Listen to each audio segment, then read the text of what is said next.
Hey guys, welcome back to my weekly videos. If you've never been to my page before, my name is Sarah and I make videos on faith-based content and self-development. I was away for a few weeks, so I hope that you guys had a great Christmas and a great New Year's. And for this video for today, I honestly could not think of a topic until maybe 10 minutes ago. I just got off the phone with my husband and he gave me an idea and it's kind of derived from that. So for this video for today, I wanted to share with you guys about counterfeit relationships, meaning false relationship that you maybe think is from God and it's not, and then you end up in not the greatest situation because I think if we've all been there before, we know that it's really difficult to get into the wrong relationship and then to get out of it, and it can be very, very, very, very painful.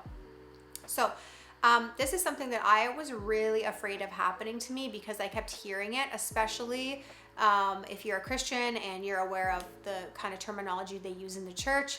I would hear a lot of people talking about counterfeits. And so I was really afraid of that. And what's interesting is that I talked to my mom, I think it was May 2020, and I met my husband June 2020. And I said to her, honestly, I was like, no judgment, because I don't want this to happen to me. But I was like, how does that happen? Like, how do people end up in the wrong relationships? When you're following the Lord and you're putting him first and you're waiting on him, how does that happen? So I wanted to share with you guys the types of things that I looked out for, the types of things that I did to prepare to be a wife, to prepare for the right relationship, and to have wisdom for all that. And before I get into it, I just wanted to read to you guys what a counterfeit actually is. When you look up the definition on Google, it says made in exact imitation of something valuable or important with the intention to deceive or defraud. Okay, so my number one piece of advice would be to put God first in your life, put Jesus first in your life, put your faith first in your life. You have to be focusing on God first before that relationship comes. Also, because then you're close to the Lord and you are getting wisdom and discernment, and then you'll be aware when someone comes into your life if this is the person that God has for you. So yeah, putting God first, putting a relationship with him first. The second thing would be to work on yourself in terms of inner healing. And inner healing, I would not suggest to try to dig up all these things on your own. I would suggest to pray and ask God to reveal different things that he would like you to, or that he would like to convict you of and cleanse you of before you get into a relationship. Also remembering that we're not going to be perfect before we enter the relationship. That's something that I had a misconception of, and I thought that I had to be perfect before I entered into marriage. First of all, we're never going to be perfect. It's an ongoing journey, but also even if you think that like, oh, I'm really healthy and everything's good, when we get into relationships, when we're married, a lot of our insecurities come out and a lot of things come out that we did not even know were there. So the goal is not to be perfect, but I definitely suggest to pray and ask God what he would like to, just to convict you of anything that he doesn't want you to be taking into your marriage or that he needs to work on. So that could be like codependency. Let's say that's something I struggled with for a very, very, very long time. Of putting relationships just like above God in my life and idolizing those relationships. It can really be anything, but I would highly suggest to do that. And a way to do that, there's a lot of books, Christian books on inner healing. You can also do some inner healing courses, I believe, through many non-denominational churches. There's something called Freedom Sessions, which I actually have not done yet, but I plan to do. I personally have a Christian therapist in my life. I have a Christian spiritual counselor in my life, a lot of books, a lot of spending time with God and asking him to take me through different things for healing. And if you guys have any questions about that, then you can always send me a message and I can send you my references. The next thing would be to dedicate your spouse to the Lord and to download the book 31 Prayers for My Future Husband or 31 Prayers for My Future Wife. I really love this book, and I downloaded that book in the end of 2019. I downloaded that book. And that's at a time where I really felt that God was showing me that my husband was going to be coming soon. So, I would highly suggest to download that book and read prayers over your future spouse. Obviously, you don't know who they are yet. Really, really, really dedicating that person to the Lord and just saying and making a decision that you are not going to try to find your spouse on your own, that you are not going to jump ahead of the Lord, that you also are going to be waiting for marriage, that you're not going to be entertaining or pursuing anyone on your own.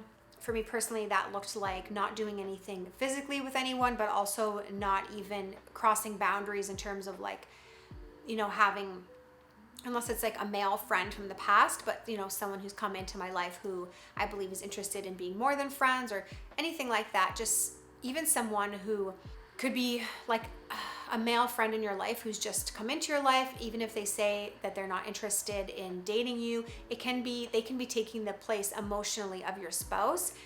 If you're just giving your heart to them, you might not be giving your body to them. You might be saying you're not dating them, but you can be giving your emotions to them, your heart to them, if that makes sense.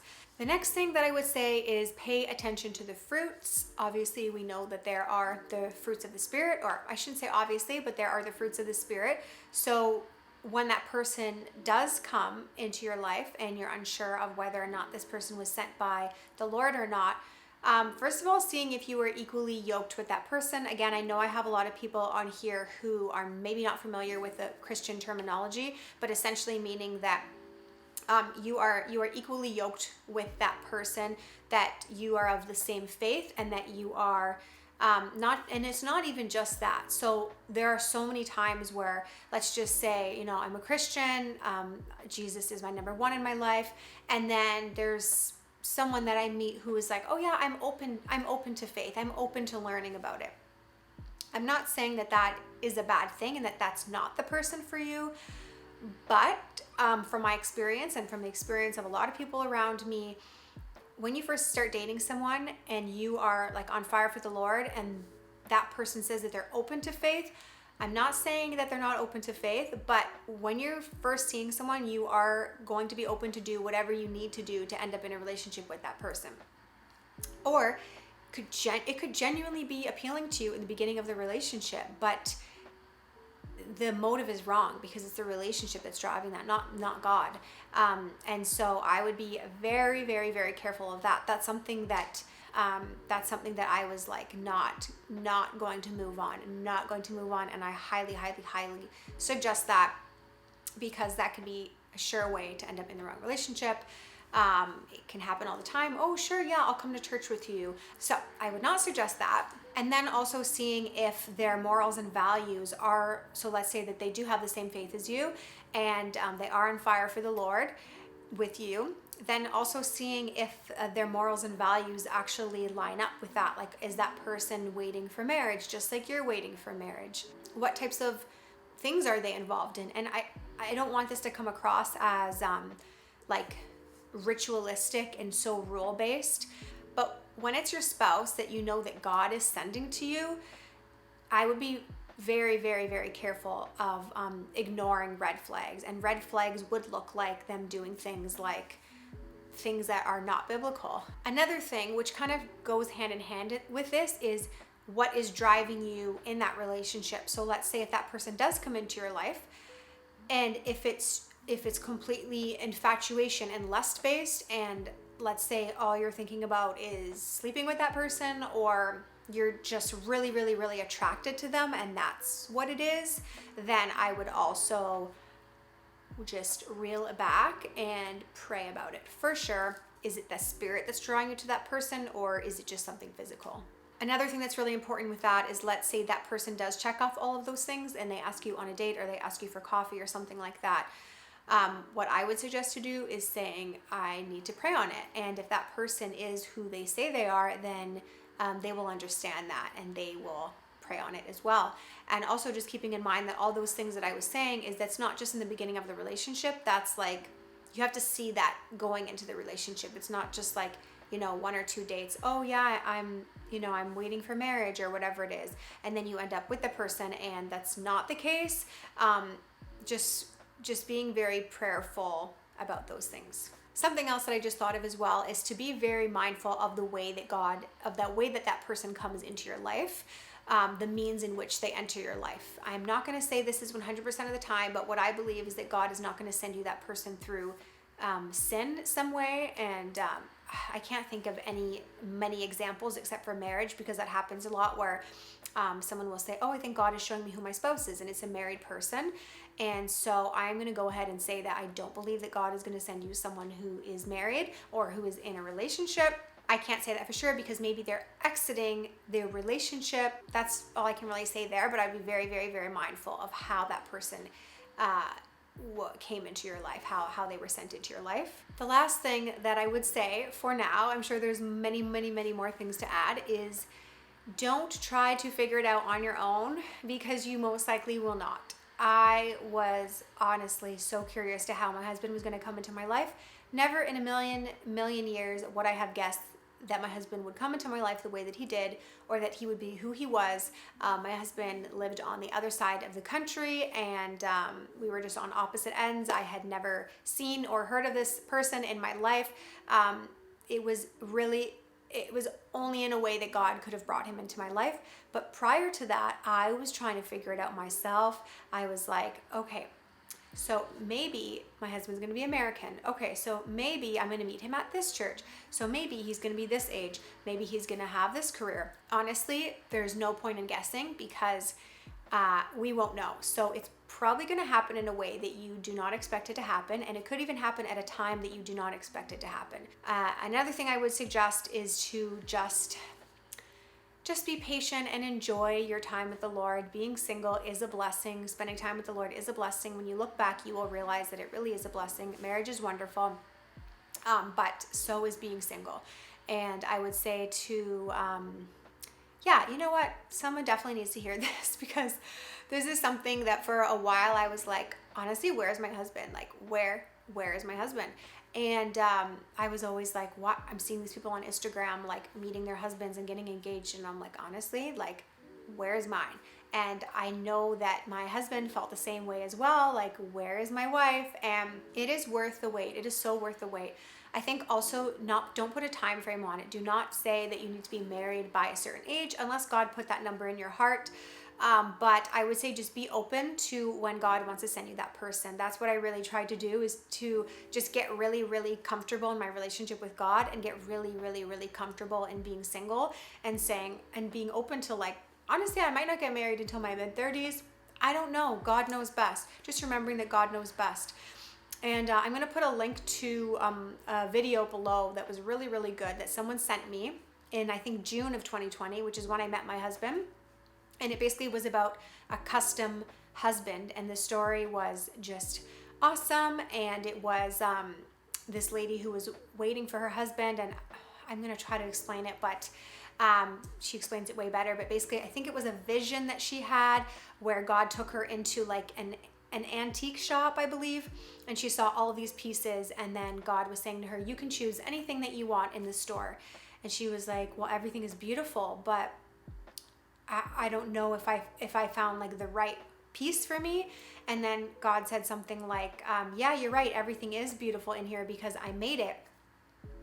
But what you want is a custom piece, like a custom husband, which means that you may have to wait a little bit longer, but it's going to be custom for you. And when I heard that, I was like, you know what? I'm willing to wait. I am going to wait for my custom husband and my God story.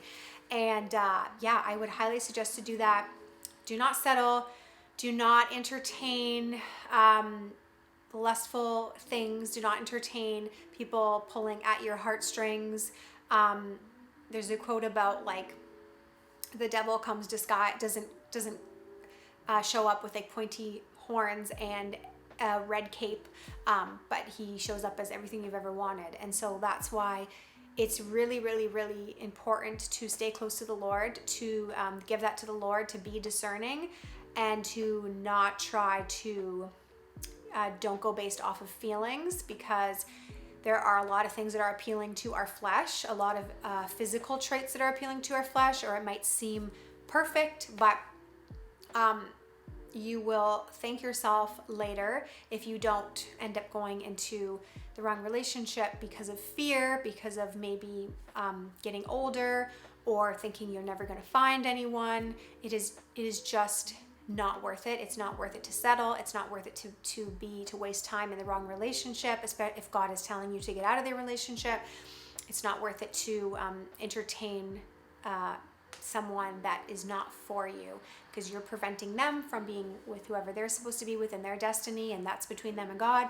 And we are hindering ourselves by doing that. So I hope that this video was helpful. If you liked it, then please share it with someone who you think needs it. If you have any questions, just send me a message. And if you have not visited my website yet for my coaching, I offer one-on-one virtual coaching. My website is www.nowbloom.life, and you can book a session on there, and I would love to hear from you. So I will see you guys next week, and be blessed. Mwah.